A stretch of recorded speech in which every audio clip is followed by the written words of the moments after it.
உங்களுடைய தங்கம், வெள்ளி, வைர நகைகளை உடனே செல் பண்ணுமா? நம்பிக்கையான நிறுவனம் Max Gold. Call 04445454545. Max Gold, cash for gold. வணக்கம் my dear zonemates, welcome to Shafi zone. நான் உங்க ஷஃபி அண்ட் இன்னைக்கு நம்ம பார்க்க போறது சீரியல் கொடுமைகள்.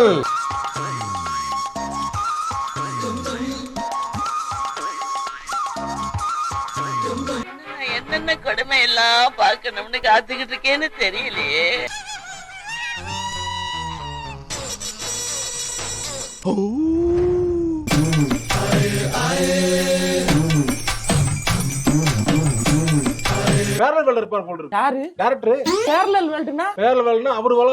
நீ எவ்வளவு கேடு கெட்டவன்னு நான் எல்லாருக்கும் நிரூபிப்பேன். Challenge D. நீ என்ன பண்ணாலும் உங்க வீட்டு பொண்ணை என் பொண்டாட்டியாக்கி யூஎஸ்க்கு பறக்க தான் போறேன். இது டூ மச். இது டூ மச். சும்மா சொல்லக்கூடாது. இந்த வாட்டி கொஞ்சம் எல்லை மீறி போய் அரிய வகையான கண்டென்ட்லாம் கொடுத்துருக்காங்க. தரமான சம்பவம் இருக்குது. ஸோ மறக்காம கடைசி வரைக்கும் பாருங்க. ஸோ ஃபர்ஸ்ட்டாக குட்டி அப்படிங்கிற ஒரு கமெண்ட் பண்ணியிருக்காப்புல, பாரிஜாதம் அப்படிங்கிற சீரியலில் இந்த இடத்துல இந்த எபிசோடில் போய் பாருங்கள். ஒரு என்கேஜ்மெண்ட் சீனை வச்சு என்னென்ன அட்டூழியம் பண்ணியிருக்காங்க அப்படின்னு சொல்லிட்டு. இது சாதாரண சம்பவம் கிடையாதுங்க. இதை பார்த்து நானே மிரண்டு உருண்டு போய் உட்காந்துருக்கேன். வாங்க என்னன்றதை உங்களுக்கு சொல்கிறேன். என்ன வருஷம் நீ இன்னும் ரெடி ஆகாம இருக்கா? ஐயோ, எத்தனை பேர் தான் கேட்க போறீங்க? இப்போ இந்த புள்ளைக்கும் அசோக்குக்கும் தான் என்கேஜ்மெண்ட் ஃபிக்ஸ் பண்ணியிருக்காங்க. ஆனால் இந்த புள்ள ராகவன்னு ஒருத்தனை லவ் பண்ணுதான். லவ் மட்டும் பண்ணியிருந்தா பரவாயில்லைங்க. அவங்க ரெண்டு பேருக்குள்ள நடந்த ஒரு சின்ன ஆக்சிடென்ட்ல தெரியாம இந்த புள்ள கர்ப்பமாயிடுச்சான். கர்ப்பமா இருக்கேன்னு தெரிஞ்சதுக்கு அப்புறம் ராகவ் இருக்கிற இடத்துல அசோக் கூட நான் எப்படி ஸ்டேஜ்ல நிப்பேன்? Delicate position. சோ ராகவ் பண்ண சம்பவத்தால கர்ப்பமான இந்த புள்ள எப்படி ராகவ் கண்ணு முன்னாடியே வேற ஒருத்தனோட என்கேஜ்மெண்ட் பண்றது அப்படிங்கிற மாதிரி ஒரு நியாயமான கேள்வியை கேட்டா அதுக்கு ஹீரோயின் என்ன தெரியுமா சொல்றாங்க? இந்த கல்யாணம் நடக்க கூடாதுன்னா நீ இந்த நிச்சயத்துல நின்னுதான் ஆகணும். டெத் பெட்ல இருக்கமா, இரிட்டேட் பண்ணாத. இந்த என்கேஜ்மெண்ட் நடந்தாதான் கல்யாணத்தையே நிப்பாட்ட முடியுமா? என்னடா இது? நான் கூட நினைச்சேன்னா இப்போதைக்கு எல்லாருக்காகவும் இந்த என்கேஜ்மெண்ட்டை பண்ணிக்கோ, அதுக்கப்புறம் ஒரு குட்டிக்காரனை அடிச்சாச்சு எப்படியாச்சும் கல்யாணத்தை நிப்பாட்டிடுவேன்ல அப்படின்னு சொல்ல வராங்கன்னு நினைச்சேன். ஆனா இந்த நேரத்துல தான் கல்யாண பொண்ணு ஒரு டிமாண்ட் வைக்குது. நான் நிச்சயத்துக்கு வரேன், அசோக் எனக்கு நிச்சயம் மோதிரம் போடக்கூடாது. ஓ கர்த்தரே, என்னடா இது கன்றாவி பிடிச்ச டிமாண்டா இருக்குது? ஏன்டா ஒரு என்கேஜ்மெண்ட்னா ரெண்டு பேரும் ரிங்க மாத்தி தானே ஆகணும். அதுவும் மொத்த குடும்பமும் நிற்கும் போது எப்படாவது நீங்க அவாய்ட் பண்ணுவீங்க அப்படின்னு நம்ம யோசிச்சுக்கிட்டு இருந்தா அங்க ஹீரோ சார் என்ன சொல்றாருன்னு கேளுங்க. உன் கையில ராகவ் தான் மோதிரத்தை போடுறான், நீ ரெடி ஆகு சீக்கிரமா. ஏண்டா இதுக்கு அந்த புள்ள சொன்னதே எவ்வளவோ மேல் போலயே. இப்போ மாப்பிள்ளை கூட என்கேஜ்மெண்ட் கிடையாது. இந்த புள்ள லவ் பண்ண ராகவ் கூட தான் இந்த புள்ள என்கேஜ்மெண்ட்டே பண்ண போகுதா? அதுவும் மொத்த குடும்பமும் இருக்கும் போதா? என்ன ஐடியா பண்ணி வச்சிருக்கீங்க நீங்க?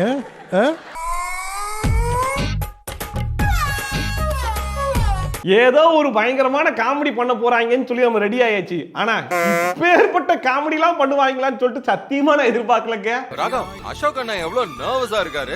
போய் பக்கத்துல நின்னு சப்போர்ட் பண்ணு. ஃபர்ஸ்ட் மாப்பிள்ளைக்கு பக்கத்துல ராகவ நிப்பாட்ட வைக்கணும் அப்படிங்கிறதுனால போய் சப்போர்ட்டுக்கு நில்லுப்பா அப்படின்னு சொல்லிட்டு ஒரு சப்போர்ட்டா பழம் மாதிரி கொண்டு போய் ஸ்டேஜ்ல நிக்க வச்சுட்டாங்க. நீயும் மோதிரத்தை எடுத்துக்கமா, பொண்ணு மாப்பிளையும் மோதிரத்தை மாத்திக்கோங்க.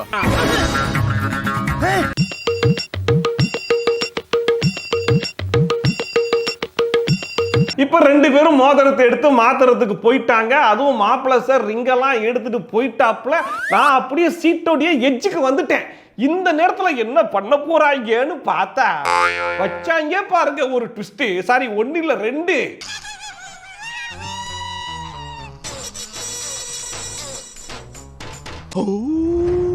ஏன்டா எஜ்ஜுக்கு வந்தோன்னு எச்சி துப்புற அளவுக்கு இது ஒரு ட்விஸ்ட். ஆமா, இவங்க வெடிச்ச அந்த வெடியில அங்க இருக்கிற யாருக்குமே கண்ணே தெரியாம போச்சாமா. ஏண்டா ஒரு என்கேஜ்மெண்ட்னா ஒரு போட்டோகிராஃபர் கூட அரேஞ்ச் பண்ணிருக்க மாட்டீங்க. சரி, போட்டோகிராஃபர் இல்ல. ஏண்டா ரிங்கு மாத்தும் போது எவனும் போனை எடுத்து ஒரு போட்டோ கூட எடுக்க மாட்டீங்க.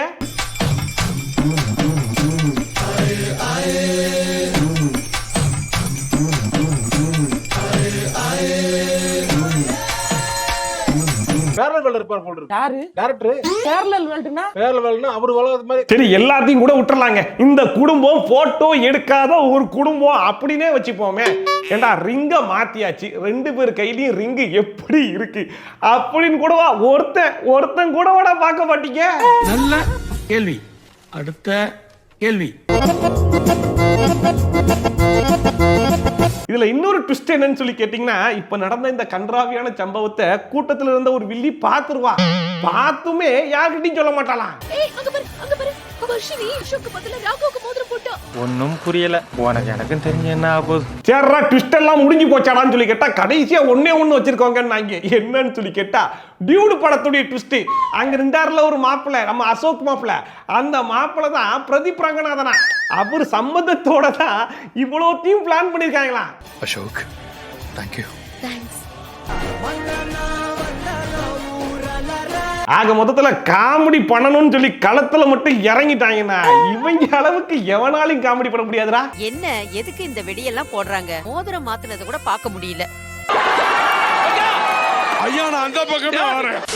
அடுத்ததா அர்ஷக் தீன் அப்படிங்கிறவங்க என்னுடைய இன்ஸ்டாகிராமுக்கு வந்து மெசேஜ் அனுப்பிச்சிருந்தாங்க. ஹாய் ஷஃபி ப்ரோ, 3 முடிச்சு அப்படிங்கிற சீரியல்ல மனசாட்சி இல்லாம ஒரு சீனை எடுத்து வச்சிருக்காங்க அப்படின்னு சொல்லிட்டு. பட் அதுல மனசாட்சி இருக்கு. எப்படி இருக்குன்றத நான் சொல்றேன். வாங்க.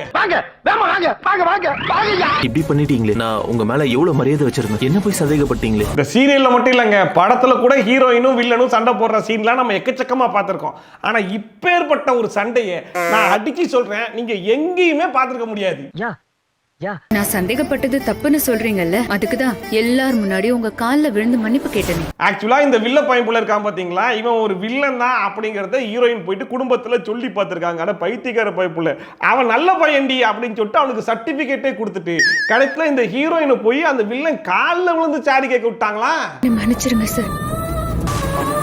ஐயோ என்ன சிஸ்டர் நீங்க, இது ரொம்ப கொடுமைப்பா. குடும்பத்துக்கு நல்லது பண்ணலாம்னு பார்த்தா அந்த ஹீரோயின், ஆனா வில்லங்காலில் விழுந்து சாரி கேட்க விட்டா யாரா இருந்தாலும் கோவம் வரதானே செய்யும். அந்த மாதிரிதான் இந்த ஹீரோயினுக்கு மூக்குக்கு மேல கோவம் வந்துச்சு. ஆனா மூக்குக்கு மேல வந்த கோவத்தை மூக்குக்கு கீழே மட்டும் இல்ல, வாய்க்கும் கீழே இறக்கி விட்டாங்க. வளர்ற மாதிரி தானே இருக்கு, அப்படிதான் இருக்கும். ஆனா நீங்க அந்த சண்டையை பாருங்க, அப்பதான் உங்களுக்கு புரியும். இனி நீ என் மேல கம்ப்ளைண்ட் பண்ணவே முடியாதடி. மான திருடுற நரி ரொம்ப நாளைக்கு கொகுக்குள்ள ஒளிஞ்சிருக்க முடியாதுடா. உனக்கு அவ்வளவு நக்கலா? எப்படி மைண்ட் வாய்ஸ்லயே பேசி சண்டை பேசுறது மட்டும் இல்ல, அந்த மைண்ட் வாய்ஸை கேப்சர் பண்ணி அவர் ரிப்ளை வர பண்ணிக்கிட்டு இருக்காரு. நீ தலை கீழே நின்னாலும் இந்த கல்யாணம் நடக்காது. பாவன் பார்த்து விட்டா உனக்கு அவ்வளவு திமிரா இருக்குடி. உனக்கு எத்தனை நாள் நீ ஆடுறன்றதை நான் பாக்குறேன். எவ்வளவு எடுக்கல் பண்றாங்க. தொண்டை கொஞ்சம் சரியில்லை. என்னடா மைண்ட் வாய்ஸ்லயே சண்டை போடுறீங்க அப்படின்னு சொல்லிட்டு ஒரு பக்கம் நம்ம பார்த்துக்கிட்டு இருந்தா, இவங்க ஒரு படி மேல போய் அதே மைண்ட் வாய்ஸ்ல சேலஞ்செல்லாம் விட்டுட்டு இருக்காங்க. நீ எவ்வளவு கேடு கெட்டவன்னு நான் எல்லாருக்கும் நிரூபிப்பேன். Challenge D. நீ என்ன பண்ணாலும் உங்க வீட்டு பொண்ணை என் பொண்டாட்டியாக்கி யூஎஸ்க்கு பறக்க தான் போற. இது டூ மச். இது டூ மச். சோ மைண்ட் வாய்ஸ்லயே சண்டை, மைண்ட் வாய்ஸ்லயே சேலஞ்சுன்னு இப்பேற்பட்ட சண்டையை நீங்க எங்கேயாச்சும் பார்த்ததுண்டா ஒரு ஆனார் அப்படிங்கிற அளவுக்கு ஒரு கன்றாவியான சண்டையை போட்டது மட்டும் இல்லாம, சண்டை முடிஞ்ச உடனே என்ன தெரியுமா கேக்குறாங்க, பார்க்க தானே போற. வேற ஏதாவது பேசணுமா? ஒண்ணும் இல்ல சிஸ்டர். என்ன கன்றாவிமா அது. இதுக்கு 2 பேரும் வாயை திறந்தே சண்டையை போட்டு விட்டுருக்கலாமேடான்னு சொல்லி கேட்டா, அதெல்லாம் நாங்க சண்டை போட்ட மாதிரியே இருக்கணும், ஆனா அது யாருக்கும் தெரியக்கூடாது, அது எங்க 2 பேருக்குள்ள மட்டும்தான் தெரியணும் அப்படிங்கிற மாதிரியான ஒரு சண்டையா. நீ அமெரிக்காவுக்கு தப்பிச்சு போறதுக்கு முன்னாடி ஜெயிலுக்கு போய் களி திங்கதாண்டா போற. கொஞ்சம் யோசிச்சு பாருங்க, அடுத்தவங்க மைண்ட் வாய்ஸ் கேட்கறதெல்லாம் இந்த விசில் படத்துல விவேக் சாருக்கு ஒரு பவராவே கிடைக்கும். ஆனா இந்த சீரியல் நடிக்கிறவங்களுக்குலாம் அந்த பவர் நேச்சுரலாவே அவங்க உடம்புல இருக்கு.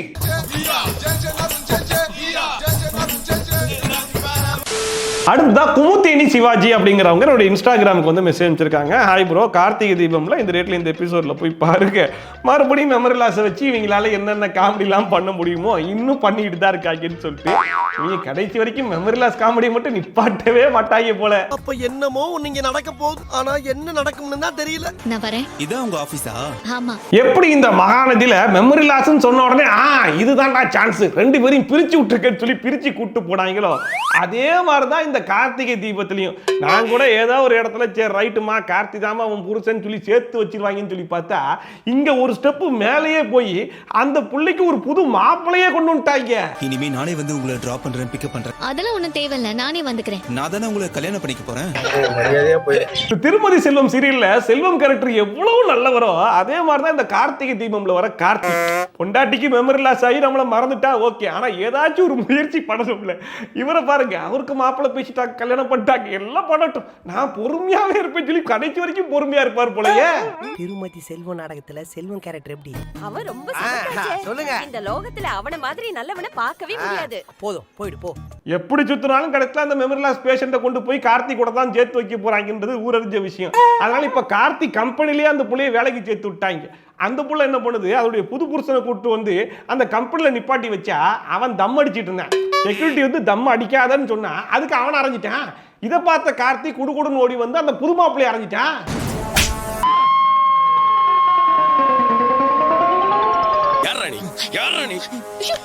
கார்த்தி மறந்து போன பழைய புருஷன், இவன் இன்னும் மறக்காம இருக்கிற புது புருஷன். இவனை எப்ப மறக்க போறாங்கன்னு தெரியல. ஆனா இப்ப அங்கேருந்து ஓடி வந்து புது புருஷனுக்கு தான் சப்போர்ட் பண்ணி அந்த புள்ள பேசுது. பேசுறதுல ஒரு நியாயம் இருக்கணுமா இல்லையா? அந்த புள்ள அந்த புது புருஷனை பத்தி என்னென்னலாம் சொல்லுதுன்னு கேளுங்க. இவர் எவ்வளவு நல்லவர்னு உங்களுக்கு தெரியுமா? பிரச்சனைகளை தீர்த்து வைப்பாரு. யாரு இந்த புது மாப்பிள்ள? தம் அடிக்காதடான்னு சொன்ன ஒரே ஒரு காரணத்துக்காக செக்யூரிட்டி அடிச்சு அதை வச்சே ஒரு பிரச்சனை பண்ணிட்டு இவர் ஊர்ல இருக்கிற பிரச்சனையெல்லாம் தீப்பாராம்ல. என்ன சொன்ன? பிரச்சனைகளை தீர்த்து வைப்பாரு. இவரா? ஆமாங்க. அவரு தப்பு செஞ்சதுக்காகலாம் அடிக்கல. எனக்கு பாத்துருக்கிற மாப்பிள்ளைன்னு தெரிஞ்சுதான் அந்த கோவத்துல தான் அடிச்சிருக்காரு. நம்ம ஆல்ரெடி கெஸ் பண்ண மாதிரி தாங்க. மறுபடியும் இந்த புள்ள மறந்து போன கார்த்தியை மறுபடியும் லவ் பண்ணி மறுபடியும் கல்யாணம் பண்ணி அதுக்கப்புறம் மறுபடியும் மறந்து போய் மறுபடியும் கல்யாணம் பண்ணிட்டு இதை வச்சே ஒரு 400 எபிசோடு ஓட்டுவாங்கன்னு சொன்னோம்ல, அந்த ஃபார்மட்டை ஸ்டார்ட் பண்ணிட்டாங்க. இவரு நம்மளே பாக்குறாரு, நம்மள லவ் பண்றாரா? ஐயோ, மீண்டும் மீண்டுமா? மெமரி லாஸ்ல மறந்து போன பழைய புருஷனை இப்ப மறுபடியும் ஃப்ரெஷ்ஷா லவ் பண்ண ஆரம்பிச்சிருக்காங்க. சோ பழைய புருஷனை எப்படி புது புருஷனா மாத்த போறாங்க அப்படிங்கிறது தான் இதுக்கப்புறம் நம்ம பார்க்க போறோம்.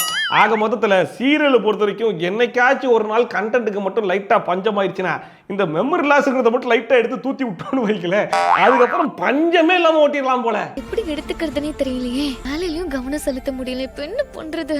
சபாஸ், மாவுலஸ், சபாஸ். அடுத்ததா கனிஷ்கா கனி அப்படிங்கிறவங்க கமெண்ட் பண்ணிருக்காங்க, சந்தியா ராகம் அப்படிங்கிற சீரியல்ல இந்த ரேட்ல இந்த எபிசோட்ல போய் பாருங்க, ஒரு பயங்கரமான சம்பவத்தை பண்ணி வச்சிருக்காங்க அப்படின்னு சொல்லிட்டு. இது ஒரு சம்பவம் இல்லை, இந்த ஒரு சம்பவத்துக்குள்ள பல சம்பவங்கள் இருக்குது. வாங்க என்னன்றதை சொல்றேன். புதுசா கட்டின கட்டடம் இடிஞ்சு விழுந்து லஞ்சம் வாங்குற குற்றத்துக்காக ரகுராம் ஜானகி ஜெயிலுக்கு போகணும். வழக்கமா சீரியல்ல வில்லியலுக்குன்னு வேற என்ன பொழப்பு இருக்குது? ஃபுல் டைம் ஜாபா யாரை என்ன பண்ணலாம் தானே யோசிச்சுட்டு இருப்பாங்க. அந்த மாதிரி தான் என்ன பண்ணிருக்காங்க, ஒரு பில்டிங்ல போயிட்டு ஒரு பாம் வச்சு விட்டாங்க. அந்த பில்டிங்கே உடஞ்சு போச்சு. கடத்துல அந்த பழியை தூக்கி ஜானகி அண்ட் ரகுராம் இவங்க 2 பேர் மேலையும் போட்டு விட்டு போலீஸும் அவங்க 2 பேரையும் அரெஸ்ட் பண்ணிட்டு போயிட்டாங்க. உங்க 2 பேர் மேலையும் பெரிய கம்ப்ளைண்ட். குற்றவாளிகளாக ரகுராம் ஜானகி. இதுல ஹைலைட் என்னன்னு சொல்லி கேட்டீங்கன்னா, ஜானகின்றவங்க அந்த ஊருடைய பிரசிடென்ட்டா, ரகுராம்ங்கிறவர் தான் அந்த ஊருக்கே தலைவரா. ஆனா இப்பேற்பட்ட பவர்ஃபுல்லான அந்த 2 பேருக்கு ஒரு லாயர் கூட கிடைக்க விடாம வில்லி வந்து தடுத்து விட்டாலாம். பெரிய பாவும் பெரிய மாவும் காலத்துக்கும் வெளியே வர மாட்டான். இந்த கேஸ்ல ஆஜராக விட மாட்டேன். அந்த ஃபேமிலியில இருக்கவங்களும் முடிஞ்ச அளவுக்கு எப்படியாச்சும் ஒரு லாயரையாச்சும் ரெடி பண்ணிடலாம்டா அப்படின்னு சொல்லி துடிச்சு பார்த்தாங்க. ஆனா கட்டிச்சு வரைக்கும் ஒரு லாயர் கூட எட்டி பார்க்கலையா. அதனால நம்ம டைரக்டர் சார் என்ன பண்ணிட்டாப்ல, கிட்னியை தூக்கி மண்டையில சொருகி ஒரு ஐடியா ஒன்று யோசிச்சாப்ல.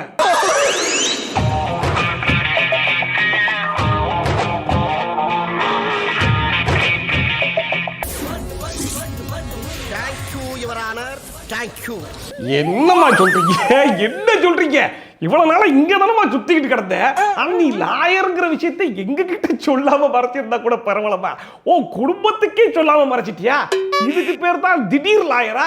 ஐயா, எப்பமா வக்கீலுக்கு படிச்ச, எப்ப பரீட்சை எழுதுன, இது எதுவுமே எனக்கு தெரியாது. எதிர்பாராததை இதை எதிர்பார்க்கவே இல்லை சார். எப்படிமா, எப்படி திடீர் லாயரான அப்படின்னு சொல்லி கேட்டா, அதெல்லாம் கரஸ்ல படிச்சு பார் கவுன்சில்ல பதிஞ்சு எப்படி லாயர் ஆயிட்டல்ல. இப்ப எங்க குடும்பத்துக்கு ஒரு லாயர் தேவை, வேற வழி இல்ல, ஏதாச்சும் ஒன்று பண்ணிதானே ஆகணும்னு எங்க இருந்தோ ஒரு புள்ளைய திடீர் லாயர் ஆகி விட்டாங்க. பார் கவுன்சில்ல ரெஜிஸ்டர் பண்ணி பிஎல் கரஸ்ல படிச்சேன். அந்த மாதிரி எல்லாம் இருக்கிற சான்ஸ் இல்லையே. இதே அந்த குடும்பத்துல யாராச்சும் ஒருத்தங்க சீரியஸா இருந்து எந்த டாக்டரும் ஆபரேஷன் பண்ண மாட்டேன்னு சொல்லிட்டாங்க சொல்லி கேட்டா, அதெல்லாம் கரஸ்ல படிச்சு நான் டாக்டர் ஆயிருவேன்னு சொல்லி ஒரு கத்திரிக்கோலை மட்டும் கொண்டு வந்து ஆபரேஷன் பண்ணாலும் பண்ணிடுவாங்க போலயேப்பா. மைண்ட்ல வச்சிருக்கேன், யூஸ் பண்ணிக்கிறேன். மாயாவே நமக்கு ஆஜராவான்னு நான் நினைக்கவே இல்லைங்க. நான் கூட எதிர்பார்க்கல. இதுல இந்த திடீர் லாயர் காமெடியை கூட ஓரமா விட்டுறலான்னு வைங்களேன். அதுக்கப்புறமா ஒரு பயங்கரமான காமெடியை தூக்கிட்டு வந்தாங்க. அது என்ன காமெடி தெரியுமா? இப்ப நம்ம விளையாட போறது சிரிச்சா போச்சே. நாங்க பார் கவுன்சில்ல இருந்து வந்திருக்கோம். மிஸ்ஸஸ் மாயா சில டாக்குமெண்ட்ஸ்ல கையெழுத்து போடாம வந்துட்டாங்க. லாயரா இவங்களோட ரெஜிஸ்ட்ரேஷன் இன்னும் கம்ப்ளீட் ஆகல. பார் கவுன்சில் மெம்பர்ஸ் அங்கேருந்து வந்து அந்த புள்ள ரிஜிஸ்ட்ரேஷனே ஒழுங்கா பண்ணலங்க, அப்புறம் எப்படி வந்து வாதாடிட்டு இருக்கு அப்படின்னு சொல்லி கேட்டா அந்த ஜட்ஜ் என்ன சொல்றாங்கன்னு கேளுங்களேன். மிஸ்ஸஸ் மாயா ஒரு 10 மினிட்ஸ் பிரேக் எடுத்துக்கோங்க, அதுல சைன் பண்ணி கொடுத்துட்டு வந்துருங்க. இங்கே ஒண்ணு போடுங்க. எத்தனை என்னம்மா நீ கையெழுத்து போடாம விட்டியாம்ல, போ 2 கையெழுத்து போட்டு வா அப்படின்னு சொல்லி அனுப்பிச்சிட்டு இருக்காங்க. அவங்க சொல்றது ரிஜிஸ்ட்ரேஷனே பண்ணல ஒழுங்கா, இன்கம்ப்ளீட் ரிஜிஸ்ட்ரேஷன், அப்புறம் எப்படி வந்து வாதாடிச்சுன்னு சொல்லி ஒரு குற்றச்சாட்டை எடுத்து வச்சிட்டு இருக்காங்க. அந்த ஜட்ஜ் என்னன்னா கையெழுத்து போடா பட்டியா, ஐயா ஒரு 10 நிமிஷம் பிரேக் எடுத்து கையெழுத்து போட்டு வந்துருமா அப்படின்னு சொல்லி அனுப்பிச்சிட்டு இருக்காங்க. இது என்னன்னே ஒன்றும் புரியல. எல்லா லாயரும் சேர்ந்து தான் இந்த சீரியல் எடுக்கிறாங்களோன்னு ஒரு டவுட் கூட வருது எனக்கு. புவனேஸ்வரி மேடத்துக்கு எதிராக ஆஜராகி அவங்கள நீ ஜெயிக்கலான்னு பாக்குறியாடி? என்னங்கடா ட்விஸ்ட் அடிக்கிறீங்க? சரி ஓகே, ட்விஸ்ட்டுக்கு மேல ட்விஸ்டா போயிட்டு இருக்குது. அடுத்த ட்விஸ்ட் என்னன்னு சொல்லி பார்த்தா அது வந்து ஒரு சொருவ ட்விஸ்ட். எப்படி?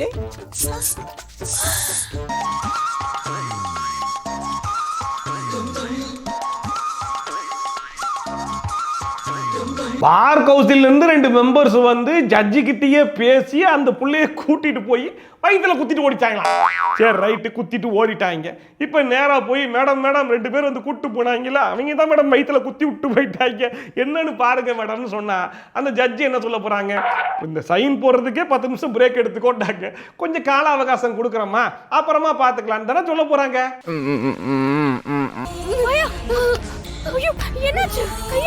ஆனா இங்க இருக்கிறது யாரு? நம்ம ஹீரோயின் ஆச்சே. ஒரு சென்டிமெண்ட் அந்த இடத்துல சொருகணுமா இல்லையா?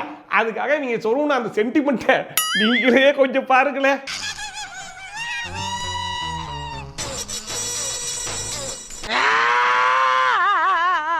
வயிற்றுல நறுக்குன்னு கத்திய வச்சு 2 சொறி விட்டு போயிருக்கான்.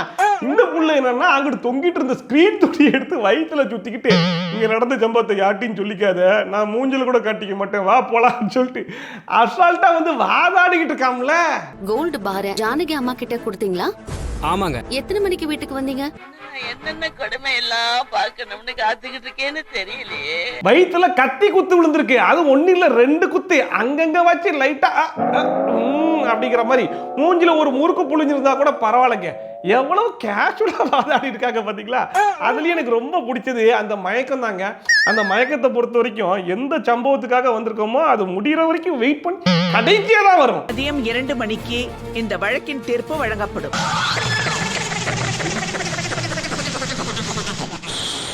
நல்ல வேளை மயங்கி இருக்கு. பூரா மயங்கி ஆக மொத்தத்துல இந்த சீரியல்ல மட்டும் தான் கத்தி குத்து வாங்கிட்டு ஃபங்க்ஷன் போய் அட்டன் பண்ணிட்டு கடைசியா வாங்கி விழுவாங்க. கத்தி குத்த வாங்கிட்டு வாதாடி முடிச்சுட்டு எல்லாம் ஓகேவா மேடம், தீர்ப்பு சொல்லிருக்கலாம் மேடம், ஓகே மேடம், இப்போ விழுற மேடம் பயக்கத்தை அப்படின்னு சொல்லி விழுவாங்க. இந்த மாதிரி கோமாளித்தனத்தெல்லாம் சீரியல்ல மட்டும்தான் பண்ண முடியும் போல. தேங்க்யூ. அடுத்ததா பெர்லின் அப்படிங்கிறவர் என்னோட இன்ஸ்டாகிராமுக்கு வந்து மெசேஜ் அனுப்பிச்சிருந்தாப்புல, ப்ரோ விஜய் டிவியில் வரக்கூடிய அழகே அழகு அப்படிங்கிற சீரியல்ல இந்த ரேட்ல இந்த எபிசோட்ல போய் பாருங்க, ஒரு சின்ன மிஸ்டேக் ஒன்று மாட்டிருக்கு அப்படின்னு சொல்லிட்டு. இந்த சீரியல்ல இதுக்கு முன்னாடி இதே மாதிரி ஒரு மிஸ்டேக் பண்ணிருக்காங்க, இப்ப மறுபடியும் பண்ணிருக்காங்க. இந்த மாதிரி நிகழ்ச்சி இதுக்கு முன்னாடி நிறைய நடந்திருக்குது, ஆனா இதுதான் ஃபர்ஸ்ட் டைம். சுரேஷ் கொடைக்கானல் போறானா? நாமளும் போறோம். எங்க? அவங்க கொடைக்கானல் போனா நம்ம பாலக்காடா போறோம், நாமளும் அங்கதான் போறோம். ஆக்சுவலா இப்ப அவங்க கொடைக்கானலுக்கு போறாங்க, அதனால நம்மளும் கொடைக்கானலுக்கு போறோம் அப்படின்னு சொல்லிட்டு கொடைக்கானல் தானே மறுபடியும் சொல்றாங்க. கொடைக்கானல் விஷயத்த சொல்லிருக்கான் போல, என் வீட்டுக்காரரும் நாமளும் போலான்னு சொல்லிட்டாரு. சூப்பர் ரேவதி. இன்னும் சொதப்பல. இப்ப இவங்களும் எந்த ஒரு பேரை சொன்னாங்க, கொடைக்கானல் அப்படின்னு சொல்லிட்டு கொடைக்கானல் பேரை தானே சொன்னாங்க.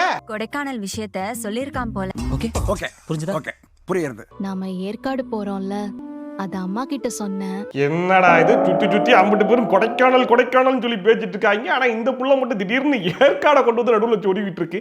ஒருவேளை பிளானை மாத்தி இருப்பாங்களோ அப்படின்னு தான் யோசிச்சேன். பாப்பா கொடைக்கானல் பார்க்க வேண்டாமா? அவ வந்தாலும் நல்லா தானே இருக்கும். ஆனா ஏற்காடை கொஞ்சம் கூட ஏற எடுத்து பார்க்காம மறுபடியும் ரொம்ப கேஷுவலா கொடைக்கானல் ரெண்டு பேரும் பேசிட்டு இருக்காங்க. ஸோ நடுவில் வந்து அந்த ஏற்காடு இருக்கு பாத்தீங்களா, அதுதான் அந்த மிஸ்டேக்கு. நாம ஏற்காடு போறோம்ல, அவ கொடைக்கானல பாப்பா, நான் அவளை பார்த்துட்டு இருக்கணும். சரி, கிரேட் பிரேக் த்ரூ, கன்கிராட்ஸ். நம்மளாம் இந்த பரீட்சை பேப்பரை லைன் பை லைன் ரீட் பண்ணி திருத்துவாங்க பாத்தீங்களா, அந்த மாதிரி டீச்சர் எங்கேயாச்சும் ஏதாச்சும் ஒரு இடத்துல சின்னதா ஒரு மிஸ்டேக் நடந்தாலும் சரி பொங்கி எழுந்து வந்து கரெக்டா கண்டுபிடிச்சிருவோம்ல. நான் தப்பு பண்ண வந்துன்னு இருக்காரு உன் சைடு தான். ஸோ அதான் இன்னைக்கு இந்த வீடியோ பார்த்து கொஞ்சம் என்ஜாய் பண்ணிருப்பீங்க நம்புறேன். ஒருவேளை நீங்க என்ஜாய் பண்ணீங்கன்னா அதை மறக்காம கமெண்ட் செக்ஷன்ல சொல்லுங்க. இதே மாதிரி ட்ரோல்ஸ் அண்ட் ரிவ்யூஸ்லாம் கண்டினியூஸா பார்க்கணும்னு நினைச்சீங்கன்னா மறக்காம சப்ஸ்கிரைப் பண்ணிட்டு பக்கத்துல கூடிய பெல் ஐகான் டான் தட்டி விட்டீங்கன்னா நான் போடுற வீடியோ நோட்டிஃபிகேஷன் டான் டைம் வந்து சேர்ந்துடும். ஸோ மீண்டும் இந்த மாதிரி சூப்பரான வீடியோட சூப்பரான ரிவ்யூட சூப்பரான ட்ரோலோட உங்களை சந்திக்கிறேன். Then bye from Shafi. Tata bye and take care.